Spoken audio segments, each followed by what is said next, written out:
Hello students, नमस्कार। मैं राजेश आप सभी का एक बार फिर अपने यूट्यूब चैनल गुरुजी ज्ञान गंगा में स्वागत करता हूं। फ्रेंड्स, आज की वीडियो जीके जीएस में हिंदी के बहुत ही महत्वपूर्ण क्वेश्चंस को शामिल किया है, जो सभी परीक्षाओं के लिए बहुत ही महत्वपूर्ण है। हिंदी एक ऐसा सब्जेक्ट है जो कि एक गेनिंग सब्जेक्ट है। इसके जितने अधिक से अधिक नंबर प्राप्त किए जा सकें उतने ही कम हैं। तो आइए शुरुआत करते हैं आज की वीडियो और देखते हैं आज का पहला क्वेश्चन। आज का पहला क्वेश्चन है, मगही किस उपभाषा की बोली है? मगही किस उपभाषा की बोली है? ए ब्रज, बी अवधी, सी पूर्वी या फिर डी बिहारी।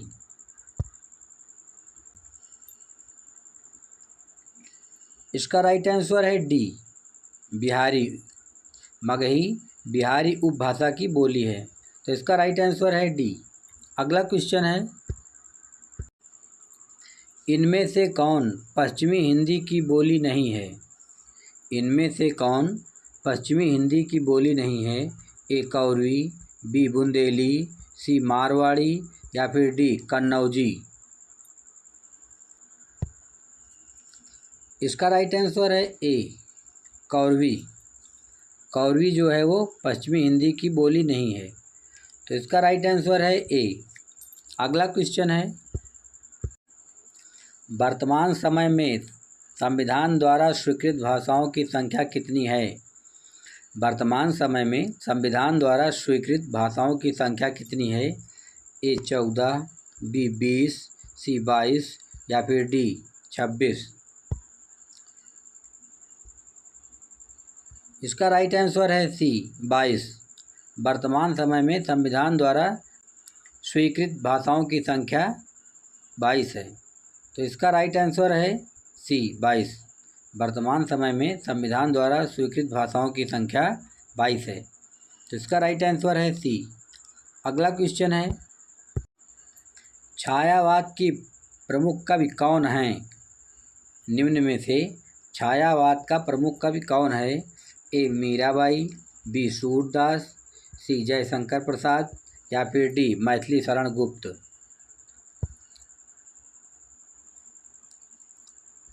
इसका राइट आंसर है सी जयशंकर प्रसाद। छायावाद का प्रमुख कवि इनमें से जयशंकर प्रसाद हैं, तो इसका राइट आंसर है सी जयशंकर प्रसाद। अगला क्वेश्चन है, निम्न में से हर्ष का विलोम शब्द क्या है? निम्नलिखित में से हर्ष का विलोम शब्द क्या है? ए वेदना, बी दुख, सी विषाद या फिर डी खेद।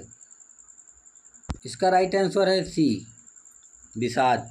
हर्ष का विलोम शब्द विषाद होगा, तो इसका राइट आंसर है सी।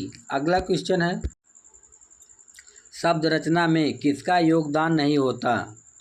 शब्द रचना में किसका योगदान नहीं होता?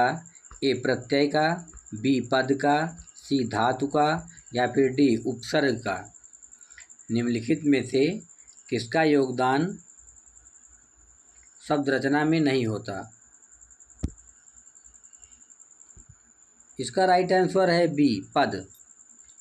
शब्द रचना में पद का योगदान नहीं होता, जबकि प्रत्यय, धातु और उपसर्ग इन सभी का शब्द रचना में विशेष योगदान होता है, तो इसका राइट आंसर है बी। अगला क्वेश्चन है, प्रसिद्ध साहित्यिक पत्रिका कल्पना कहाँ से प्रकाशित होती थी? प्रसिद्ध साहित्यिक पत्रिका कल्पना कहाँ से प्रकाशित होती थी? ए मुंबई, बी दिल्ली, सी कोलकाता या फिर डी हैदराबाद। इसका राइट आंसर है डी हैदराबाद। प्रसिद्ध साहित्यिक पत्रिका कल्पना हैदराबाद से प्रकाशित होती थी, तो इसका राइट आंसर है डी। अगला क्वेश्चन है, निम्नलिखित में से अल्प प्राण वर्ण कौन से हैं? निम्नलिखित में से अल्प प्राण वर्ण कौन से हैं? ए फा तथा भा, बी का तथा गा, सी था तथा धा या फिर डी अ तथा आ। इसका राइट आंसर है बी का तथा गा। का तथा गा वर्ण जो हैं ये अल्प प्राण हैं, जबकि फा, भा महाप्राण, था तथा धा ये भी महाप्राण और सभी स्वर्ण महाप्राण होते हैं। तो इसका राइट आंसर है बी। अगला क्वेश्चन है, उसने कहा कि मैं घर जाऊंगा। उसने कहा कि मैं घर जाऊंगा कौन सा वाक्य है? ए मिश्र वाक्य, बी सरल वाक्य, सी संयुक्त वाक्य या फिर डी प्रश्नवाचक वाक्य। उसने कहा कि मैं घर जाऊंगा कौन सा वाक्य है? इसका राइट आंसर है ए मिश्र वाक्य। उसने कहा कि मैं घर जाऊंगा मिश्र वाक्य है, तो इसका राइट आंसर है ए। अगला क्वेश्चन है, चौपाई के प्रत्येक चरण में कितनी मात्राएं होती हैं? चौपाई की प्रत्येक चरण में कितनी मात्राएं होती हैं? ए 11, बी 13, सी 16 या फिर डी 15। इसका राइट आंसर है सी 16 मात्राएं। चौपाई के प्रत्येक चरण में 16 मात्राएं होती हैं, तो इसका राइट आंसर है सी। अगला क्वेश्चन है, भारत के सम भारत है, भारत के सम भारत है में कौन सा अलंकार है?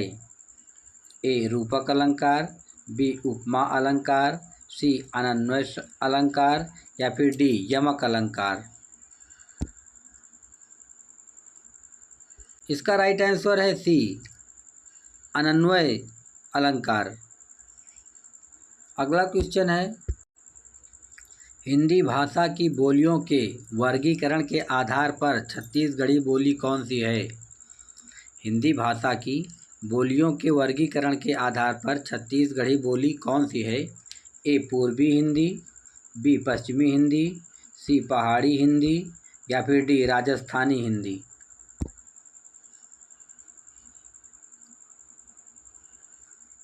इसका राइट आंसर है ए पूर्वी हिंदी। हिंदी भाषा की बोलियों के वर्गीकरण के आधार पर छत्तीसगढ़ी बोली पूर्वी हिंदी में आती है, तो इसका राइट आंसर है ए। अगला क्वेश्चन है, वर्तमान हिंदी का प्रचलित रूप क्या है? वर्तमान हिंदी का प्रचलित रूप क्या है? ए देवनागरी, बी ब्रजभाषा, सी अवधी या फिर डी खड़ी बोली। इसका राइट आंसर है डी खड़ी बोली। वर्तमान हिंदी का प्रचलित रूप खड़ी बोली है, तो इसका राइट आंसर है डी। अगला क्वेश्चन है, बघेली बोली का संबंध किस उपभाषा से है? बघेली बोली का संबंध किस उपभाषा से है? ए राजस्थानी, बी बिहारी, सी पश्चिमी हिंदी या फिर डी पूर्वी हिंदी। इसका राइट आंसर है डी पूर्वी हिंदी। बघेली बोली का संबंध पूर्वी हिंदी से है, तो इसका राइट आंसर है डी। अगला क्वेश्चन है, आजन्म शब्द का समास विग्रह क्या होगा? आजन्म शब्द का समास विग्रह क्या होगा? ए जीवन पर्यंत, बी जीवन के साथ, सी मृत्यु तक या फिर डी जब तक जी सके।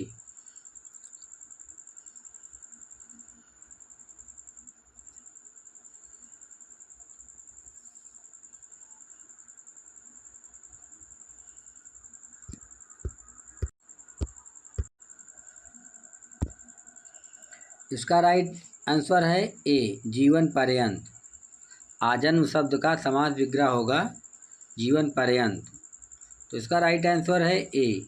अगला क्वेश्चन है, जो शब्द संस्कृत भाषा से हिंदी में ज्यों के त्यों आ गए हैं उन्हें क्या कहा जाता है?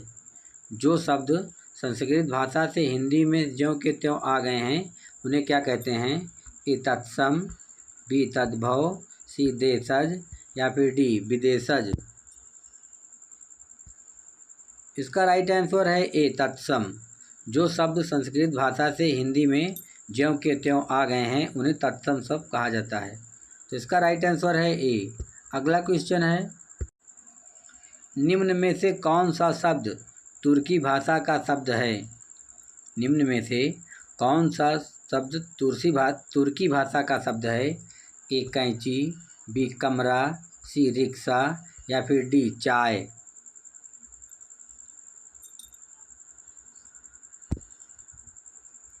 इसका राइट आंसर है बी कमरा। कमरा जो है वो तुर्की भाषा का शब्द है, तो इसका राइट आंसर है बी। अगला क्वेश्चन है, इसका राइट आंसर है ए कैंची। कैंची जो है वो तुर्की भाषा का शब्द है, तो इसका राइट आंसर है ए। अगला क्वेश्चन है, निम्न में से कौन सा शब्द स्त्रीलिंग नहीं है? निम्न में से कौन सा शब्द स्त्रीलिंग नहीं है? ए दाल, बी मई, सी दर्द या फिर डी गर्दन। इसका राइट आंसर है सी दर्द। दर्द जो है वो स्त्रीलिंग शब्द नहीं है, जबकि दाल, मई और गर्दन ये तीनों स्त्रीलिंग के शब्द हैं, तो इसका राइट आंसर है सी। अगला क्वेश्चन है, निम्न में से भाववाचक संज्ञा कौन है? निम्न में से भाववाचक संज्ञा कौन है? ए लड़का, बी भारत, सी मित्रता या फिर डी कायर।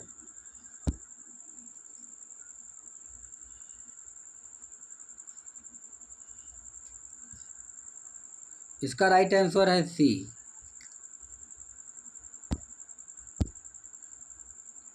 इसका राइट आंसर है सी मित्रता। मित्रता जो है वो भाववाचक संज्ञा है, इसका राइट आंसर है सी। अगला क्वेश्चन है, कर्ता के लिंग का पता ना होने पर क्रिया होती है। कर्ता के लिंग का पता ना होने पर क्रिया क्या होती है? ए वचन के अनुसार, बी स्त्रीलिंग में, सी पुल्लिंग में या फिर डी कर्ता के अनुसार। इसका राइट आंसर है सी पुल्लिंग में। कर्ता के लिंग का पता ना होने पर क्रिया पुल्लिंग में होती है, तो इसका राइट आंसर है सी। अगला क्वेश्चन है, मैथिल कोकिल किसे कहा जाता है? मैथिल कोकिल किसे कहा जाता है? ए अमीर खुसरो को, बी चंद्रवरदाई को, सी हेमचंद्र को या फिर डी विद्यापति को। इसका राइट आंसर है डी विद्यापति को। विद्यापति को मैथिल कोकिल कहा जाता है, तो इसका राइट आंसर है डी। अगला क्वेश्चन है, निम्न में से किसमें भ्रमर गीत प्रसंग है? निम्न में से किसमें भ्रमर गीत का प्रसंग है? ए पद्मावत, बी विनय पत्रिका, सी सूरसागर या फिर डी रामचरितमानस। इसका राइट आंसर है सी सूरसागर। सूरसागर में भ्रमर गीत का प्रसंग है, तो इसका राइट आंसर है सी। अगला क्वेश्चन है, मानक हिंदी किस बोली से विकसित हुई है? मानक हिंदी किस बोली से विकसित हुई है?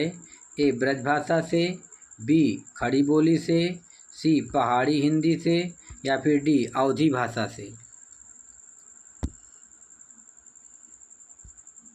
इसका राइट आंसर है बी खड़ी बोली से। मानक हिंदी खड़ी बोली से विकसित हुई है, तो इसका राइट आंसर है बी। अगला क्वेश्चन है, निम्न में से अलग अर्थ वाला शब्द कौन है? निम्न में से अलग अर्थ वाला शब्द कौन है? ए सुर नदी, बी भागीरथी, सी मंदाकिनी या फिर डी सतदु। इसका राइट आंसर है डी सतदु। सतदु जो है वो अलग अर्थ वाला शब्द है, तो इसका राइट आंसर है डी। अगला क्वेश्चन है, आगामी शब्द का विलोम शब्द क्या है? आगामी शब्द का विलोम शब्द निम्न में से क्या है? ए भविष्य, बी अतीत, सी विगत या फिर डी तीव्रगामी।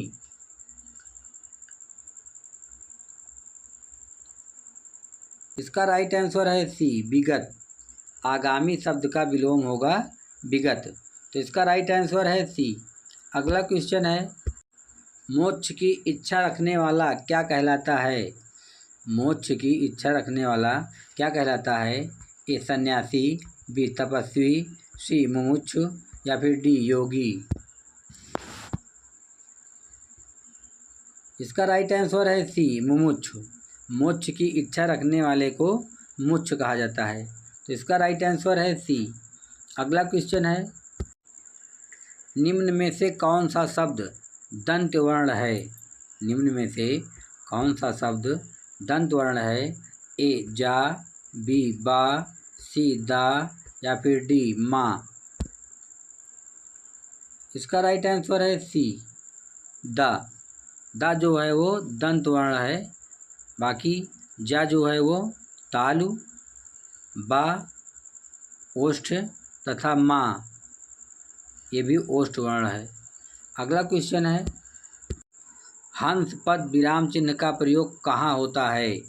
हंस पद विराम चिन्ह का प्रयोग कहाँ होता है? ए वाक्य को पूरा करने के लिए, बी संकेत देने के लिए, सी अक्षर छूटने का संकेत देने के लिए या फिर डी अर्थ को स्पष्ट करने के लिए। इसका राइट आंसर है सी अक्षर छूटने का संकेत देने के लिए। हंस पद विराम चिन्ह का प्रयोग अक्षर छूटने का संकेत देने के लिए प्रयोग होता है, तो इसका राइट आंसर है सी।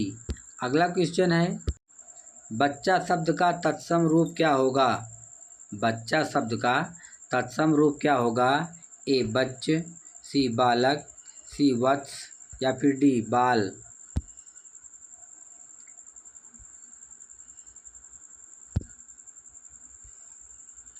इसका राइट आंसर है सी वत्स। बच्चा शब्द का तत्सम रूप वत्स होगा, तो इसका राइट आंसर है सी। अगला क्वेश्चन है, गमला और आलपीन किस भाषा के शब्द हैं? गमला और आलपीन किस भाषा के शब्द हैं? गमला और आलपीन किस भाषा के शब्द हैं? अंग्रेजी, जापानी, उर्दू या फिर डी पुर्तगाली। इसका राइट आंसर है डी पुर्तगाली। गमला और आलपीन पुर्तगाली भाषा के शब्द हैं, तो इसका राइट आंसर है डी। तो फ्रेंड्स, आज की वीडियो की यह श्रृंखला यहीं समाप्त हुई। यदि आप सबको हमारा यह वीडियो पसंद आया है तो प्लीज़ आप सबसे रिक्वेस्ट है कि वीडियो को लाइक कर दें तथा चैनल को सब्सक्राइब कर अपने दोस्तों में शेयर कर दें। फ्रेंड्स, फिर मिलेंगे अगली ऐसी ही महत्वपूर्ण वीडियो में। तब तक के लिए जय हिंद, जय भारत, वंदे मातरम।